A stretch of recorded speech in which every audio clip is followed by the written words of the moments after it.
You just get to brush their teeth.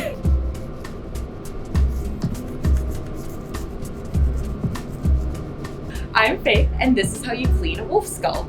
Step 1 of cleaning our wolf skull. We've got our wolf skull here soaking in some soapy water.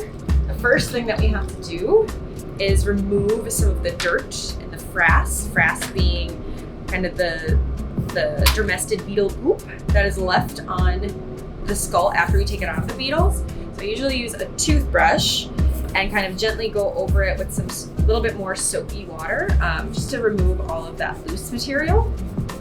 One thing that happens sometimes with some of these wolves is if the beetles don't get all of the cartilage, I might use a little straight razor here to gently remove that cartilage.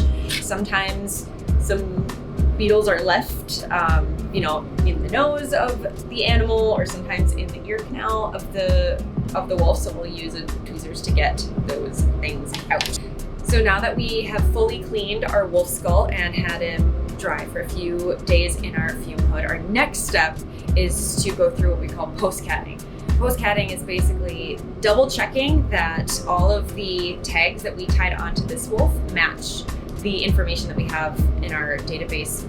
We also have to match all of the wolf skulls to the teeth or bone fragments that we have sort of separated into jars. And we finally have to write their catalog number in several different places. So we'll write it once sort of off this sagittal crest area here.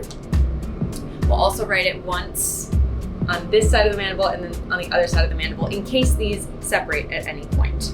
We will also write that same catalog number on any bone fragments that are in here.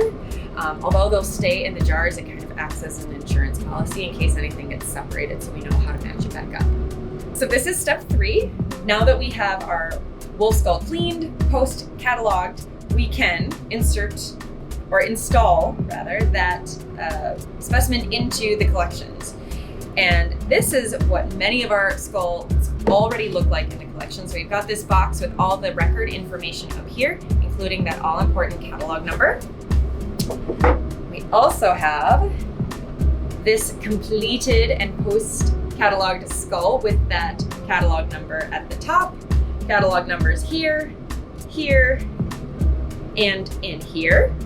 And then finally, we'll also, anything that came with the skull, so in this case, most of these DNR and USGS wolf skulls came with an ID tag.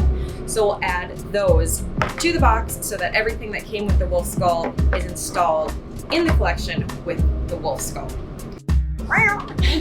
That's not what they say, is it?